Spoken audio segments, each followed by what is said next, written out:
கிமு 600 ஆண்டுகளுக்கு முன்னால் தமிழ் சங்கம் எந்த எழுத்துக்களை உபயோகப்படுத்துதுன்னா தமிழ் பிரமி எழுத்துக்களை அது உபயோகப்படுத்துச்சு. அப்போ தமிழ் சங்கம் வந்து தமிழ் பிரமியை வச்சு தான் நம்ம லிட்ரேச்சர் எல்லாத்தையுமே உண்டாக்குனது. ஆனால் அந்த தமிழ் பிரமி யார் உண்டாக்குனாங்கன்னு கேட்டிங்கன்னா தமிழில் தான் பண்ணாங்க. ஆனால் அவங்க வந்து பண்ணது வந்து எகிப்தில். இந்த வீடியோவில் வந்து அதை பற்றி பார்க்க போகிறோம். எகிப்தில் தான் தமிழர்கள் முதலாக சித்திர எழுத்துக்கள், அதாவது ஹீரோகிலிஃபிக்ஸ் எழுத்துக்களை உருவாக்குனாங்க. அது வந்து 3200 கிமுவில். அப்புறம் 1500 கிமுவில் வந்து ஃபீனிஷியன் ஸ்கிரிப்ட் அப்படின்னு சொல்லுவாங்க, அதை உண்டாக்குனாங்க. அதுக்கப்புறம் 600 கிமுவில் வந்து தமிழ் பிரமி எழுத்துக்களை உண்டாக்குனாங்க. அப்போ தான் அவங்க அதை அந்நேரம் உள்ள தமிழகத்துக்கும் கொடுத்து தமிழகம் வந்து தமிழ் சங்கத்துக்கு அதை உபயோகப்படுத்தியிருக்கிறாங்க. வாங்க வீடியோக்குள்ளே போகலாம். முதல்ல தமிழர்கள் எகிப்துக்கு போனதுக்கு என்ன ஆதாரம் இருக்கிறது, அதுவும் 3200 வருஷத்துக்கு முன்னாலே, கிமு 3200க்கு முன்னாலே போயிருக்காங்க. என்ன ஆதாரம் இருக்குது? ஒரு ஆதாரம் இங்கிலீஷ் சொல்லுவாங்க ஸ்மோக்கிங் கன், புகைக்கிற துப்பாக்கி. ஆதாரம் என்னென்னா, கிமு 3000ல் ஈராக்கில் உள்ள மெசபொட்டோமியாங்கிற நகரத்துக்கு டீக்வுட், அதனால் தேக்கு மரங்கள் வந்து கடல் வழியாக ஏற்றுமதி செய்யப்பட்டிருக்கு. எங்கேருந்து? மலபார் கோஸ்ட் கேரளாவிலேருந்து ஈராக் வரைக்கும் போயிருக்கு. எப்போது? கிமு 3000 வருஷத்துக்கு முன்னால். அப்போ கிமு 3000 வருஷத்துக்கு முன்னாலே அங்கே கடல் வழியாக போயிருக்காங்கன்னா அதுக்கு முன்னாலே அவங்க கட்டாயம் எகிப்துக்கு போயிருக்கணும். அப்போ நான் சொல்கிறது வந்து கிமு 5000லேருந்து கிமு 3000க்குள்ளே தமிழர்கள் வந்து எகிப்துக்கு போயிருக்கிறாங்க. இது ஒரு ஆதாரம். ஆதாரம் 1 அடிப்படையாக கொண்டு கிமு 5000 கேரளாவிலிருந்து தமிழர்கள் தங்கள் கப்பல் தொழில்நுட்பத்தை பயன்படுத்தி எகிப்துக்கு வந்தனர். பயன்படுத்தப்பட்ட பேச்சு தமிழ். பார்வோகள் ஆனார்கள் 3100 பிசி. ஹைரோகிலிஃபிக்ஸ் சித்திர எழுத்துக்கள் செய்தார்கள் 3200 பிசி. பிரமிடுகளை செய்தார்கள் 2700 பிசி. பிப்ரவரி 2026இல் தொல்பொருள் உலகம் அதிர்ந்தது. எகிப்தின் அரசர்களின் பள்ளத்தாக்கின் அரச கல்லறைகள் ஆராய்ச்சியாளர்கள் ஒன்று கண்டுபிடித்தனர். இருக்கக்கூடாத ஒன்று தமிழ் பிராமி எழுத்து. எகிப்தின் நாகரிகம் என்பது நைல் அல்லது டைட்ரிஸ் மட்டுமல்ல, ஒரு எகிப்து கடல் நெடுஞ்சாலை மலபார் கடற்கரையிலிருந்து தமிழ் வணிகர்களால் கட்டுப்படுத்தப்பட்டதா? இன்று நாம் ஒரு தீவிர கோட்பாட்டை பார்க்கிறோம். தமிழ் பிராமி இந்தியாவில் பிறக்கவில்லை. இது எகிப்து நிர்வாக மையங்களில் வடிவமைக்கப்பட்டது. 600 கி.மு. வில் சங்க ராஜ்ஜியங்களுக்கு கப்பலில் வீட்டிற்கு அனுப்பப்பட்டது.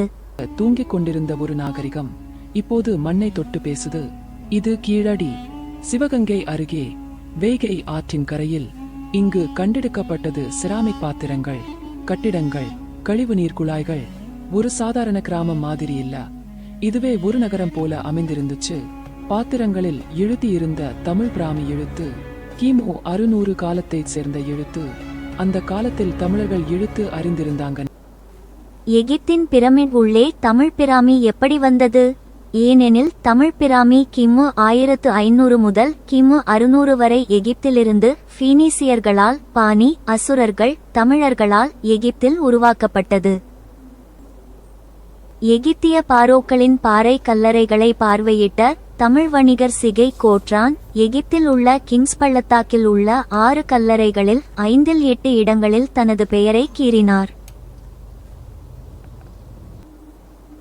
யார் அந்த பீனிசியர்கள்? எளிமையாகச் சொன்னால் அவர்கள் நாடார்களாக இருக்கலாம். பாணி பலர் பனை அல்லது பனை மரத்தை குறிக்கின்றனர். பாணி வணிகர்கள் பனையுடன் இணைப்பது அறிவுறுத்துகிறது அவர்கள் பனையின் மக்கள். பண்டைய தமிழ் சமூகத்தில் பனைமரம் வாழ்க்கை மரம், உணவு, தங்குமிடம், இலைகள், கருப்பட்டி மற்றும் எழுதுவதற்கான பொருள், பனை ஓலை கையெழுத்து பிரதிகள். ஷானன் மற்றும் சானன். ஷான் என்றால் பனை மரத்திலிருந்து வரும் மதுபானம். சுவாரஸ்யமாக சில அறிஞர்கள் சானன் என்ற சொல்லை பீனிசியன், கானான் சொல்லுடன் இணைக்கின்றனர். மலபார் கடற்கரையைச் சேர்ந்த சாணன்கள் வணிகம் செய்ய மேற்கு நோக்கி நகர்ந்தால் அவர்கள் பின்னர் அழைக்கப்படும் கானான், பீனிசியா நிலத்தை நிறுவியிருக்கலாம்.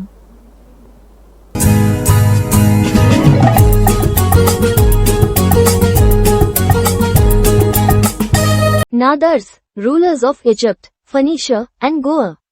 ஃபாதர் ஹெராஸ் என்ன சொல்கிறாருன்னா, ஃபீனிஷியன்ஸும் எஜிப்டியன் ஃபரோஸும் நாடார்ஸ் அப்படின்னு சொல்கிறாரு. அவங்க வந்து டோடி டேப்பர்ஸ்ன்னு சொல்கிறாரு, தமிழ்காரங்கன்னு சொல்கிறாரு.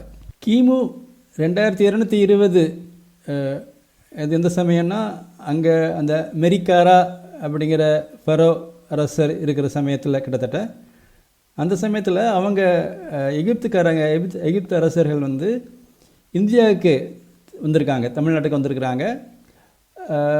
அவங்க இங்கே தமிழ்நாட்டில் உள்ள நாடார்களும் சேர்ந்து கோவாவில் சந்தோர்பூரி அப்படின்னு ஒரு ஊரை வந்து ஃபார்ம் பண்ணியிருக்கிறாங்க, பிளான் பண்ணி ஃபார்ம் பண்ணியிருக்கிறாங்க. அதை சிட்டி ஆஃப் நாடார்ஸ்னு சொல்கிறாங்க கோவாவில். திருச்சேரா அப்படின்னு வச்சுக்கோங்களேன். இந்த எகிப்திய வம்சத்தை, அரச வம்சத்தை உண்டாக்குனது இந்த ஃபரோஸ்ன்னு சொல்கிறாங்க இல்லையா, அதை முதல் ஃபரோ அரசர் உண்டாக்குனது வந்து ஒரு சேரர். அவங்க வந்து வில்லவர்கள் அல்லது நாடார்கள். After landing in Egypt, they developed Egypt and built pyramids, etc. The language used initially was Tamil, and the pictorial Tamil script was hieroglyphs, Ayyakilipu. Egyptian kings and Chera kings of Kerala later had reconnected and had trade, mining of coins, etc. இதில் பார்த்தீங்கன்னா இடது பக்கம் இருக்கிற படம் வந்து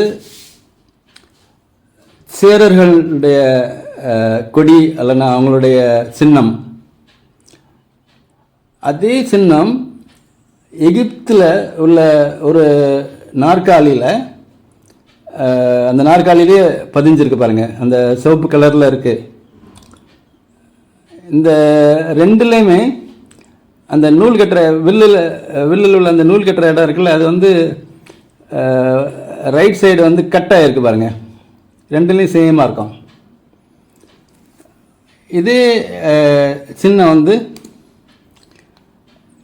எகிப்து மன்னருடைய கிரீடத்தில் விட பதிவாயிருக்கு, அதில் இருக்கு.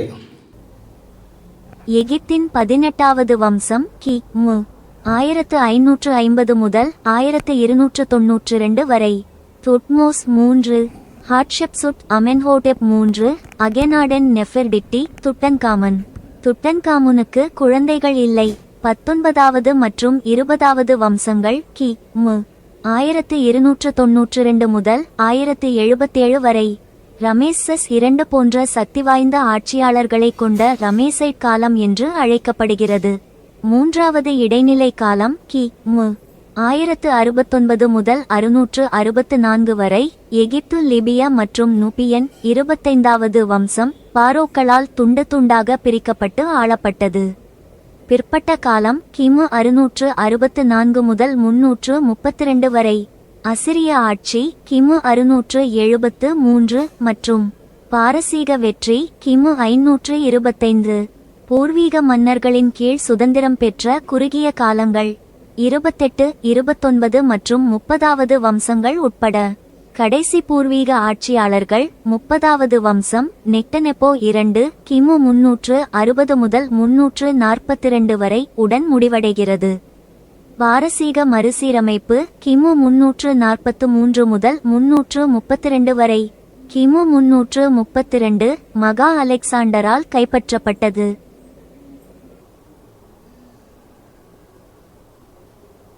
தமிழ் போல ஒலிக்கும் ஆனால் தனக்கென எழுத்து வடிவங்கள் இல்லாத சமஸ்கிருத மொழியின் கதை என்ன? சமஸ்கிருதம் சமன் சிதைந்த தமிழ். ஆரிய நாடோடிகளால் பேசப்பட்டது. நாடோடி ஆரியர்களுக்கு சமஸ்கிருதத்தை எழுத தெரியாது. கிமு 600ஆம் ஆண்டு பயன்படுத்தப்பட்ட சிதைந்த தமிழ் பிராமி இப்போது அசோக பிராமி கிமு 300 என்று அழைக்கப்படுகிறது. எலாமோ திராவிட தொடர்பு பாரசீக பேரரசின் எழுச்சிக்கு முன்பு ஏலம் பகுதி நவீனகால குசிஸ்தான் ஈரான் ஒரு உயர்ந்த நாகரிகத்தின் தாயகமாக இருந்தது. டேவிட் மெக்கல்பின் போன்ற பல மொழியியலாளர்கள் ஏலாமைட் மொழிக்கும் புரோட்டோ திராவிட தமிழ்க்கும் இடையே குறிப்பிடத்தக்க ஒற்றுமைகளை கண்டறிந்துள்ளனர். கோட்பாடு மலபார் கடற்கரையைச் சேர்ந்த அசுரர்கள் பாணிகள் பாரசீக வளைகுடாவில் குடியேறியிருந்தால் அவர்கள் ஒரு வகையான தமிழை பேசியிருப்பார்கள். சிதைவு நாடோடி இந்தோ ஈரானிய பழங்குடியினர் ஆரியர்கள் பாரசீக எலாமைட் மலைப்பகுதிகளுக்கு குடிபெயர்ந்தபோது அவர்கள் மதிப்புமிக்க வணிக மொழி தமிழ் எலாமைட் பேச முயற்சித்திருப்பார்கள். ஆனால் அதை தங்கள் சொந்த இலக்கணத்தால் சிதைத்து ஒரு கிரியோல் அல்லது கலப்பினத்தை உருவாக்கினர். இதை நாம் இப்போது வேத சமஸ்கிருதம் என்று அழைக்கிறோம்.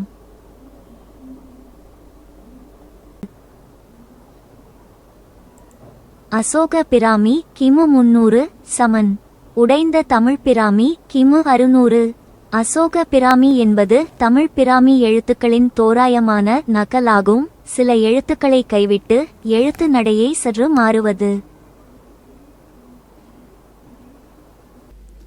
இந்த படத்தில் பார்த்தீங்கன்னா கிமு 522 பாரசீகர் அதாவது பார்சி அதாவது ஈரானியர்கள் வந்து நிறைய இடத்த பிடிக்கிறாங்க. அவங்க வந்து ஈஜிப்டையும் கைப்பற்றுறாங்க. அப்போது லெஃப்ட் சைடு எகிப்திலிருந்து வலது பக்கம் நார்த் இந்தியா வரைக்கும் அவங்களுடைய ஆட்சி நடக்குது. அப்போ அந்நேரம் வந்து எகிப்தில் வந்து தமிழ் பிராமி அப்போ தான் செஞ்சு வச்சுருக்காங்க. அந்த பார்சி அரசர்கள் வந்து அப்போ அந்த தமிழ் பிராமி எழுத்துக்களை அவங்க உபயோகப்படுத்துகிறாங்க. அந்த ஃபீனிஷியன்களையும் அவங்க உபயோகப்படுத்துகிறாங்க. ஃபீனிஷியன்ஸ் வந்து கடல் கப்பல் தொழில் நல்லா தெரிஞ்சவங்க.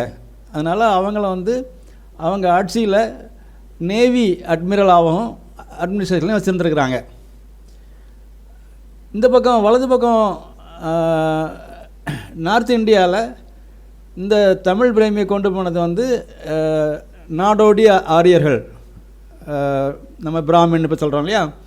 அப்போ அவங்க வந்து இங்கேருந்து காப்பி பண்ண டூப்ளிகேட் தமிழையும் ஸ்போக்கன் டூப்ளிகேட் தமிழ் வந்து சான்ஸ்கிரிட் ஆயிடுது.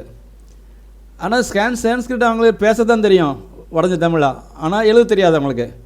அப்போ எழுதுறதுக்கு வந்து இந்த தமிழ் பிராமியை காப்பி அடித்தாங்க. அது காப்பி அடித்ததும் ஒழுங்காக அடிக்கலை, நிறையா சேஞ்ச் அங்கங்கே பண்ணி அதை வந்து அசோகா பிராமின்னு பேர் வச்சாங்க. இந்த பிராமின்கள் வந்து வட இந்திய மன்னர்களுக்கு மேனேஜராலாம் போனதுக்கப்புறம் அந்த வட இந்திய அரசர்கள் வந்து இந்த பிராமி எழுத்துக்களை யூஸ் பண்ணுறாங்க. இப்போ அந்த அசோகர் அவர் கல்வெட்டுகள் எல்லாத்தையும் இந்த எழுத்து வந்து தமிழ் பிராமியோட கொஞ்சம் மாறி இருக்கும். அதை வந்து அசோகா பிராமின்னு பேர் வச்சுக்கிட்டாங்க. ஸோ இந்த மாதிரியாக்கும் அசோக பிராமி வட இந்தியாவுக்கு வந்திருக்கு. கீழடியில் இருந்து மட்பாண்டத்தில் கி.மு. 600 உள்ள தமிழ் பிராமி ஆதாரம். கிங்ஸ் பள்ளத்தாக்கிலிருந்து எகிப்து ஒரு கல்வெட்டு தமிழ் பிராமி ஆதாரம். கி.மு. 600 வட இந்திய பிராமி 300க்கு நீண்ட காலத்திற்கு முன்பே தமிழ் பிராமி ஆதாரம். அது ஏன் எகிப்திலிருந்து மறைந்தது? ஏனெனில் கிமு 300 அலெக்சாண்டர் தி கிரேட் படையெடுத்தார். கிரேக்க டோலமிகள் கிரேக்கத்திற்கான பழைய வர்த்தக தமிழ் பிராமி ஆதாரங்களை அகற்றினார்கள். ஆனால் இந்தியாவின் ஆழமான தென்பகுதியில் தமிழ் பிராமி பாதுகாக்கப்படுகிறது. சமுத்திரங்கள்னால் அசல் தமிழ் பிராமி உயிர் பிழைத்தது. நமக்கு தமிழ் சங்கத்தை, நம்மிடம் உள்ள இலக்கியத்தை அளித்தது. முடிவு: உலக வரலாற்றை மாற்றி எழுத வேண்டும். எகிப்திய பார்வோகளுக்கு முன்பே தமிழ் மன்னர்கள் இருந்தனர். தமிழ்நாட்டிலிருந்து கடல்சார் வல்லரசு எகிப்துக்குச் சென்றது. இது எகிப்தையும் உலகின் முதல் எழுத்துக்களையும் எகிப்தில் ஹியர்கிலிஃபிக்ஸ் மற்றும் தமிழ் பிராமி கட்டமைத்தது. கடல் வணிகம் உலக வரலாற்றை எழுத தமிழ் பிராமியை வீட்டிற்கு கொண்டு வந்தது. சேர, சோழ, பாண்டிய நாடுகள் எகிப்து மற்றும் பீனிசியாவின் முதல் மன்னர்களாக கேரளாவின் சாணன்கள் நாடார்கள் என்று சான்றுகள் சுட்டிக்காட்டுகின்றன. மலையாளத்தின் கதையைப் போலவே சமஸ்கிருதம் தமிழின் உடைந்த பதிப்பாக இருப்பதால் சமஸ்கிருதம் இப்போது மதிப்பு விழுந்துவிட்டது. வட இந்தியாவும் நாடோடி ஆரியர்கள் காரணமாக தமிழ் மற்றும் தமிழ் பிராமியை சிதைந்த வடிவத்தில் பார்க்கிருதம் அல்லது சமஸ்கிருதம் பின்னர் ஹிந்தி பயன்படுத்த வேண்டியிருந்தது.